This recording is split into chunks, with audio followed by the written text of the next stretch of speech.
Welcome to my channel and welcome back to my another video. তো কেমন আছো তোমরা? আই হোপ তোমরা সকলে খুব ভালো আছো। আর একটা নতুন ব্লগ নিয়ে তোমাদের কাছে চলে এলাম। তো এই ব্লগটা তোমাদের কাছেও আনএক্সপেক্টেড, আমার কাছেও আনএক্সপেক্টেড। তো যাই হোক, তো আজকে আমি আর ভাই যাচ্ছি বেড়াতে। এই যে ভাই এখানে আছে, তো ভাই আর আমি যাচ্ছি বেড়াতে। তো হঠাৎ করেই মনে পড়লো, তার কারণ হচ্ছে চুপ করে দাঁড়া। তো হঠাৎ করেই মনে পড়লো যে অনেক দিন ধরে বাড়িতে আছি, ঘুরতে যাওয়া হচ্ছে না কোথাও। সেটা ভাইয়েরও, ভাই শুধু পড়তে যাচ্ছে আর বাড়ি আসছে। আর আমিও এখন কলেজে, যেহেতু তোমার পরীক্ষা চলছে, তো তার জন্য যখন পরীক্ষা হচ্ছে তখনই আর কি তোমার কলেজ যাচ্ছি, আর না হয়তো বাড়িতেই থাকছি। তো সেই জন্য দেখতে পাচ্ছ গরমেতে ঘেমে যাচ্ছি। তো যাই হোক, তো সেই জন্য ভাবলাম যে বেড়াতে যাওয়া যায়। তো কোথায় যাচ্ছি না যাচ্ছি সেটা তোমাদের একটু পরেই বলছি। তো চলো ভিডিওটা স্টার্ট করা যাক, আর তোমরা পুরো ভিডিওটা দেখতে থাকো। আমরা এসে গেছি, আমি আর ভাই। এই যে তো কোথায় এসেছি সেটা তোমাদের ব্যাক ক্যামেরা করে দেখাচ্ছি, দাঁড়াও। বাট এবারে প্রথমবার আমরা সন্ধ্যেবেলা এলাম। বল, আমরা কোনোদিনও মানে সন্ধ্যেবেলা আসি না। তো তোমাদের দেখাচ্ছি, এই যে আমরা এসেছি বনমালীপুর ব্রহ্মদত্ত ধামে। তো আমরা গাড়িখানে রেখে দিয়েছি। ভাই দে চাবি দে, রাখবি ঠিক করে। তো রাত্রিবেলা আমরা অনেকদিন পরে এলাম। তো ভেতরে আই থিঙ্ক পুজো ফুজো হচ্ছে, আরতি ফারতি। তো চলো ভেতরে যাওয়া যাক। কিন্তু দারুণ দেখতে লাগছে। আমি সবসময় ফটোতে ভিডিওতেই দেখেছি রাত্রিবেলা, বেশ ভালো লাগছে।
তো ভেতরে তো মানে আরতি হচ্ছে, পুজো প্রার্থনা হচ্ছে। তো আমি আর ভাই একটু বাইরের দিকে আছি। আজকে হাওয়াটা দেয়নি, তাই না হলে মানে পুরো সমুদ্র ধারের মতন লাগে, এত হাওয়া দেয়। আর এদিকে লাইট কি নেই না জ্বালায়নি কি জানি, অন্ধকার অন্ধকার হচ্ছে, মানে এইগুলোই যা জ্বলছে। ক্যামেরাতে অতটা ভালো বোঝা যাচ্ছে না। তো এই যে নিচেটা তো এরকম, তোমাদের দেখানোর কিছু নেই, দিনের বেলার ভিডিও তো আমরা দেখেছো অনেকবারই। তো আর এই হচ্ছে মন্দিরের বাইরেটা, বেশ ভালো লাগছে দেখতে। এইটা হচ্ছে আমার ভাই। তো যাই হোক, আমরা ওই দিক দিয়ে ঘুরে ঘুরে হেঁটে হেঁটে হেঁটে হেঁটে এলাম। এখনো ওপরটা, হ্যাঁ আর একটা কথা, মন্দিরের এই ওপরটা এখনো খোলেনি, আর ভেতরে এখনো তোমার কাজ চলছে। আমরা ওপরটা গিয়েছিলাম মনে আছে ভাই, সেই একদম প্রথমে যখন মন্দির তৈরি হয়েছিল আমি এসেছিলাম, তো সেই সময়। হ্যাঁ, বা তখন এইসব কিছু রং ফং কিছুই হয় না, তখন জাস্ট তৈরি হয়েছে আর কি। তখন প্রথম হয়েছে বাড়ির কাছে, তো সেই জন্য চলে এসেছিলাম। সবাই এসেছিলাম, কাকা, আমি, ভাই, মা।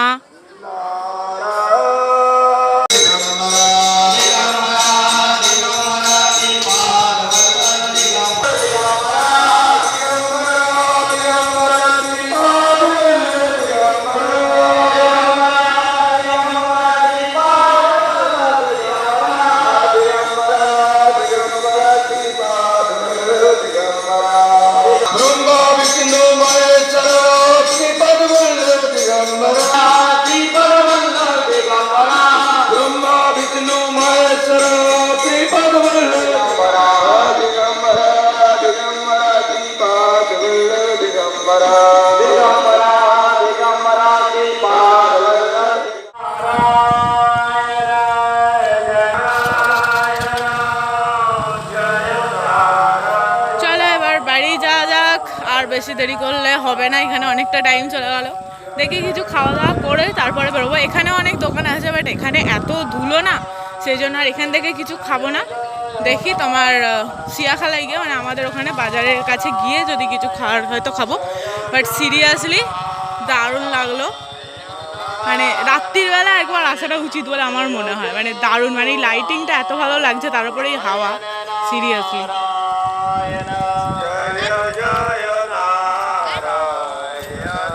চলো এবার বাড়ির পথে বেরোই। বেশ ভালোই আজকে আমার আর ভাইয়ের ডেটিং ছিল আজকে, বুঝলে তো। আমরা দুজনে ভাই বোনের ডেটিং করে নিয়েছি। না এখনও খাওয়া দাওয়া হয়নি, মেন পার্ট। তো খেয়ে দিয়ে তারপর বাড়ি যাবো। এই তো চলে এসেছি জুলকার রেস্টুরেন্টে। তো এটা আমাদের একদম বাড়ির কাছেই। তো এটা এই তোমার 1.5 বছর মতন হলো ওপেন হয়েছে। তো চলো এবার ভেতরে যাওয়া যাক, দেখি কি খাবার অর্ডার দেওয়া যায়।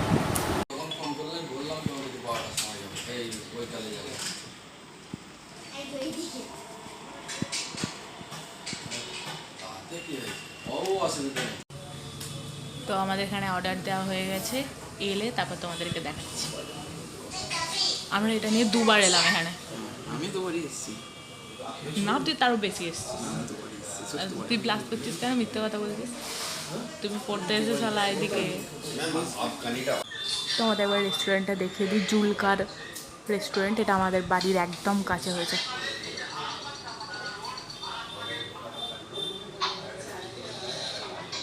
এই হচ্ছে রেস্টুরেন্ট। এই ফোনটা বন্ধ কর না রে, কপিরাইট চলে আসবে আমার ভিডিওতে। তো এখানে দাম খুবই মিনিমাম, দাম মানে খুবই মিনিমাম, মানে অ্যাফোর্ড করা যাবে আর কি। তো আমাদের একবার দেখিয়ে দিচ্ছি, যারা আমার বাড়ির কাছে যারা দেখবে তারা অবশ্যই আসতে পারো। এই যে আমাদের ফার্স্ট খাবার চলে এসেছে। ফার্স্ট টাইম মানে ভাই আর আমি এরকম একটা বেড়াতে বেরিয়ে খাওয়া দাওয়া করছি। এখানে আমাদের জায়গাতে চিলি চিকেন। কেমন লাগছে বল? হ্যাঁ, চাউমিনটা বেশ টেস্ট আছে।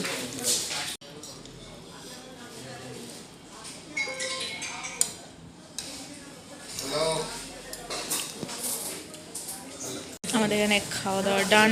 কিছুটা প্যাকেট করে নিয়েছি কাবাব, আর ভাই এখন চিলি চিকেনের জুস খাচ্ছে। তো ভাই গেলে ওখানে স্প্রাইট আনতে, স্প্রাইটটা না খেলে ঠিক হচ্ছে না, কারণ এত কিছু খেয়েছি। তো যাই হোক, এরপরে বাড়িতে গিয়ে তোমাদের সাথে আবার দেখা হবে।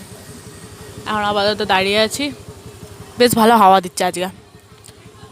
আমি বাড়ি চলে এসেছি, মানে আমি আর ভাই বাড়ি চলে এসেছি। আর অনেক দিন পর এরকমভাবে তোমার ঘুরতে গেলাম, আর ফার্স্ট টাইম রেস্টুরেন্টে বসে এত কিছু খাবার দাবার খেলাম। তো রাত্রিবেলা প্রথমবার ব্রহ্মদত্ত ধামে গেলাম, বেশ ভালো লাগলো, বেশ আনন্দ লাগলো। আর তোমরাও যদি যাও তাহলে তোমরা রাত্রিবেলা একবার যেও। সকালবেলা গেলে তোমরা পুরো এরিয়াটা ভালো করে দেখতে পাবে, বাট এখন যেহেতু গরমকাল তো একটু চাপ হয়ে যায় বাইরে বেরোনোটা সকালবেলা। তো সেই জন্য বলবো যে গরমকালে একবার অন্তত সন্ধ্যেবেলা যাবে, মানে ওখান থেকে আর তোমার আসতে ইচ্ছা করবে না। আমরা একটু লেটেই গেছিলাম, নাহলে হয়তো একটু বেশিক্ষণই থাকতাম ওখানে। তো যাই হোক, তো বেশ ভালো লেগেছে আমাদের। আর ব্রহ্মদত্ত ধামের ডিটেলস আর কিছু আমি বলছি না, তোমরা গুগলে পেয়ে যাবে, পুরো ডিটেলস পেয়ে যাবে, কবে ভোগ দেয়, কবে কী হয়, কখন টাইমিং আরতির, সমস্ত কিছু তোমরা পেয়ে যাবে। ওখানে হোমযজ্ঞও হয়, তারপরে তোমার ভোগদান হয়, যেটা তোমরা অনেকবার আমার ভিডিওতে দেখেছো, আরও একবার তোমাদের বলে দিলাম। আর ওই মন্দিরটা হচ্ছে হুগলি জেলার মধ্যে সবথেকে বড় মন্দির, যেটা আমাদের বাড়ি থেকে 10 কিলোমিটারের মধ্যেই। তো যাই হোক, এটা খুব প্রাউড লাগে যে হ্যাঁ চলো একটা মন্দির আছে যেটা তোমার আমার বাড়ি খুবই কাছে। তো অনেক দূর দূরান্ত থেকে মানুষ এখানে আসে, অনেক মানে অনেক কলকাতা থেকেও মানুষ এখানে দেখতে আসে। তো যাই হোক, তো চলো আজকের মতো ভিডিওটা এখানেই রাখছি। অনেকদিন পর ভাইয়ের সাথে বেরোলাম, তো বেশ মজা লাগলো, বেশ আনন্দ লাগলো। তো যাই হোক, তো যদি ভিডিওটা ভালো লেগে থাকে তাহলে অবশ্যই কিন্তু লাইক করে দিও, শেয়ার করে দিও এবং কমেন্ট করে দিও। আর চ্যানেলটাকে সাবস্ক্রাইব করতে ভুলো না। তো দেখা হচ্ছে আবার একটা নেক্সট ভিডিওতে, ততক্ষণের জন্য টাটা।